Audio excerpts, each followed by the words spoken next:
It was effective last time, but you're right. There's two people, and we don't know which one did it. Do you think, Michael, the defense was strong enough? Yeah, I don't think you have to say that she did it. I don't think you have to prove she did it. You're just trying to have a viable alternative theory to show that there's problems in the state's case, and guess what? He's not the only one who could have did this. As a matter of fact, he's probably not the best candidate who could have did this. She makes a much better murderer in this case. I don't have to prove she did it or say she did it, but she certainly had the motive, right? And she certainly was desperate enough. So, jury, you got to take that into account when you go in and look at this evidence, which is kind of sketchy to begin with. And there's the closing argument. If they're watching, you've just summed it up, because I think that's what they have to make sure they say to this jury during closing. Yeah, absolutely. And Michael, when you start looking at a case like this, that is absolutely the way you approach it. There's these little bits and pieces of evidence that you have to start knocking down, and then you have to present, as you said, this viable alternative. And I think that puts you in a good position.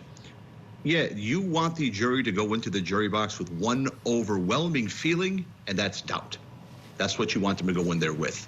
And so that defense attorney, I think he was a little bit aggressive because the woman was a little bit, you know, cordial. She was demure, like Judge Ashley said, but he was very aggressive. He was a bulldog. We see that on TV, but actually that doesn't play well to a jury. But the way he approached it was awesome. His questions about the financial situation were awesome. They gave me doubt. So yeah, you want that jury to go in there with the overwhelming feeling of doubt.